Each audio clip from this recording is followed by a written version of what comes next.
กราบสวัสดีรอบช่วยเด้อจ้าพี่น้องจ๋าตามลุงพรลงมาทงมาถ่าจ้ะเราตัดต่ออีกแล้วจ้า หลังจากสีมัดแล้วเรียบร้อยตุ้มตัดไว้แล้วก็มาตัดต่ออีกเสี่ยงไปพี่น้องเสี่ยงไป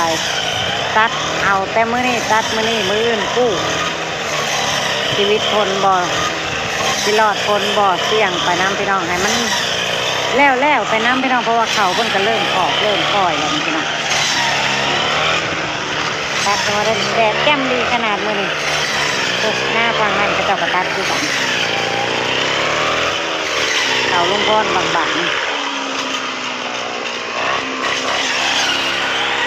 ตัดไปน้ำตัดแต่มันยับไปน้ำแล้วไปน้ำเนาะพี่น้องมันหล่ามันสวยเลยพี่น้องเลยเขาเริ่มออกเริ่มปล่อยแล้วก็บัวตัดโบเป็นเกี่ยวกับโบเป็นที่เกี่ยวแบบนี้เราเลย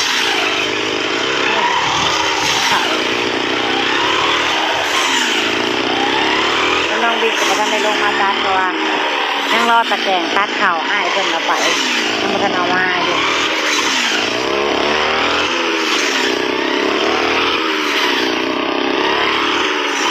พายุสีขาวในท้องฟ้ามันเป็นแบบนี้นี่เองเนาะพี่น้อง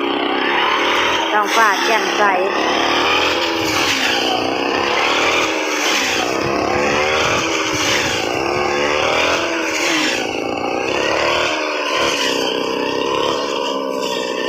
เข้าบ้างพี่น้องเอ้ยตัดไปแวม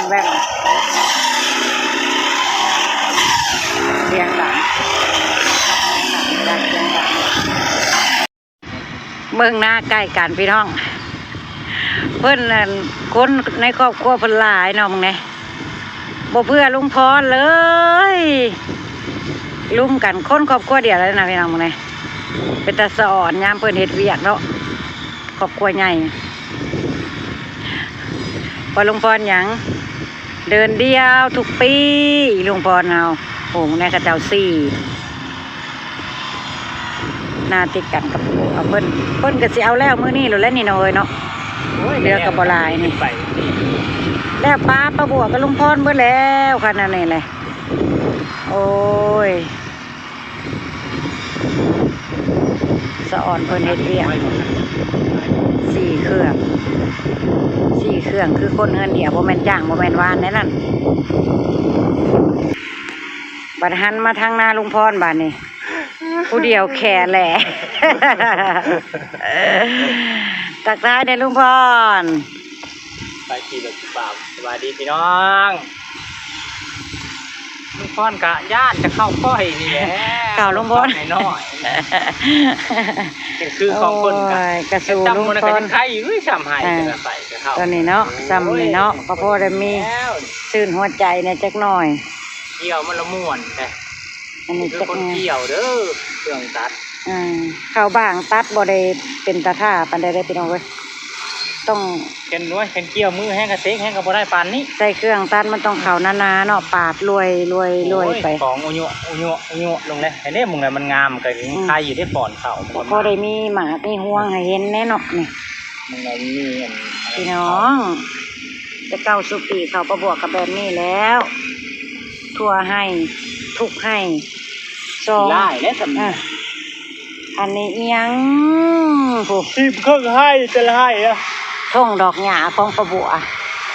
มากระโพกชื่อหนิงน้อยว่าแล้วทำใจท่องคำว่าทำใจเนาะพี่น้องเนาะยังกะลงไปเลยเพิ่นมาสิได้ยินเสียงเครื่องเพิ่นดังปานนั้นลุงพรแม่ปู่กระเจ้าเฮ็ดเวียกอยู่ทงชั่วมือนี่สิเอิ้นคุยกันบ่ได้เลยให้พี่น้องหน้าติดกันก็ได้คือยิ่งนี่ได้ที่จริงบ่แม่นมันบ่ได้ยินมันบ่คือตอนเอาเกี่ยวเอาคือสมัยพ่อสมัยแม่ย่างไปกินน้ำกันนั่งเว้านั่งคุยกันอันนี้บ่แล้วเจ้าไผเจ้ามันจ้ะคือคนบ่ฮู้จักกันนี่จ้ะลุงพรกับเจ้าของลุงพรไปจ้ะ แต่น้องบิ๊กลงมาตัดซอยเพราะว่าตะแกรงเพราะว่าให้ร้านชายเอาไปแล้ว จอดมันนั่นน่ะอันนั้นมันฮักมันนั่นแหละ ก็เลยป้าบัวลงมาส่องเบิ่งป้าบัวก็สิกลับขึ้นไปเทิงเฮือนแล้วพี่น้องแต่ก่อนกลับป้าบัวสิมาแวะเอาหมกตัวคอขึ้นไปต้มถาลุงพรก่อนพี่น้องนี่สอนเด้โอ้ยเอาหน่อยได้ซะเอาหน่อยได้พี่น้องมือเดียวพี่น้องนั่งถาเด้อ นั่งถาป้าบัวเด้อป้าบัวจะเอาตัวคอ พี่น้องมาโอ้ลมก็ดีขนาดเอาขึ้นไปต้มรอลุงพรกินเล่นๆเนาะพี่น้องเนาะมันดีซิมึงแล้วพี่น้องเอาไปซิมึงแล้วอันหนึ่งป้าบัวเอาไปซิมึงแล้วแซ่บจ้ะมึงไงพี่น้องความโดกของเพิ่นน่ะแต่อ่อนซ้อนค่ะป้าบัวสิบ่เอาร้ายดอกเอาซ้ำพ่อต้มกินพ่อพี่น้องเพิ่นก็เริ่มเต็มเริ่มแก่เลยเด้นี่โอ้ยแต่ว่าบัวเอาร้ายก็ดึงเอาป้าบัวไปสอนนี่ยังหลายอยู่เลยพี่น้องเอ้ยพอแล้วจ้ะ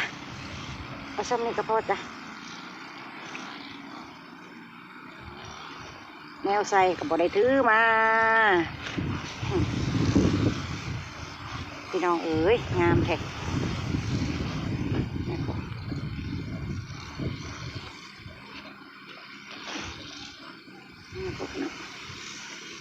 อุ้ยว่าเอาหน่อยเดียว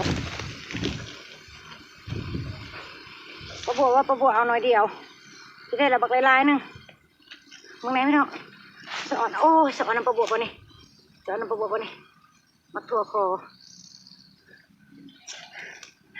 จะเอาขึ้นไปต้มรอ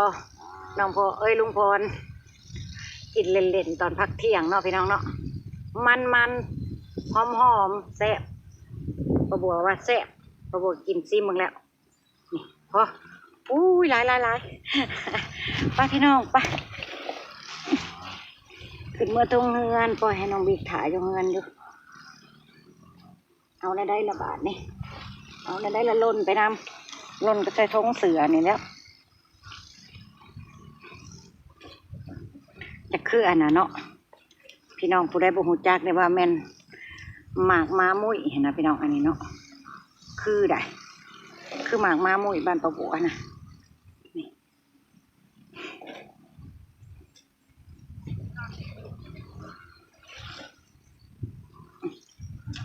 ว้าวบ่ได้เอาแนวใส่ลงมา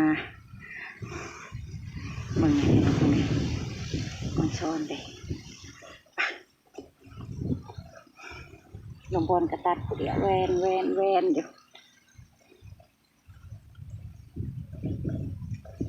แต่ว่าเขามันบางตัดกระไปไว้ปกตินะลุงพรเราเฮ็ดผู้เดียวกะประมาณเกือบ2 อาทิตย์จังแล้วพี่น้องนาทงของป้าบัวนี่แต่อันนี้นะมือที่2กับชิครึ่งเราตัดมือแรกลงมาได้บักลายเลยสิเก็บกุเมื่อวานนี่จะปั่นกันจ้ะพี่น้องอย่าโตกันเลยครับเจ๊ท้อบ่มีแนวใส่อุ้มขึ้นมาพี่น้องเพื่อสิฮอดเงินหมายนั่นน่ะ มาเพื่อขออุ้มขึ้นมายู่เพื่อสิฮอดเงินมาตุ้มแย่เคยกินบ่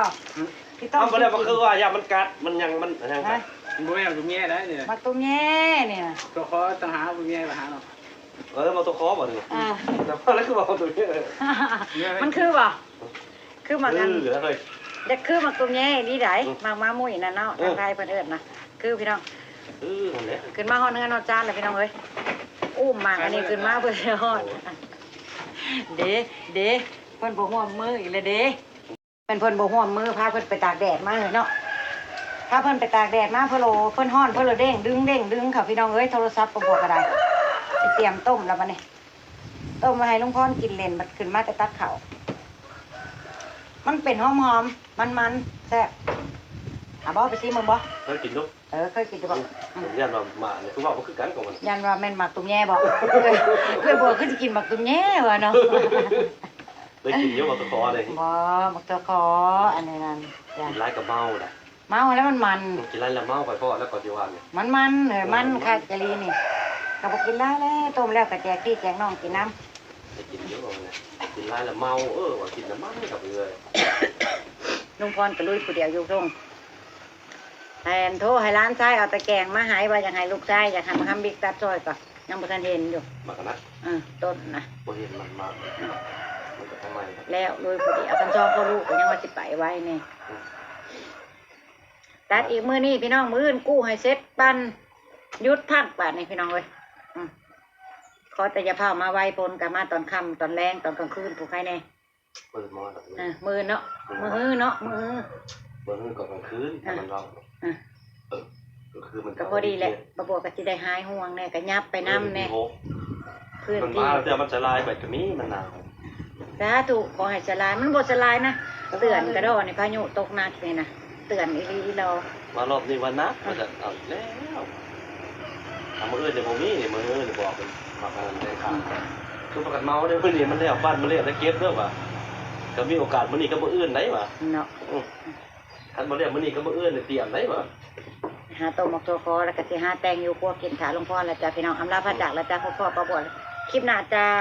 ขอบคุณทุกกำลังใจขอบคุณทุกการติดตามฝากเบิ่งโฆษณาให้ประบวชในเด้อพี่น้องเด้อพอมีกำลังใจเฮ็ดคลิปต่อไปเนาะพี่น้องเนาะไปแล้วจ้ะสบายดี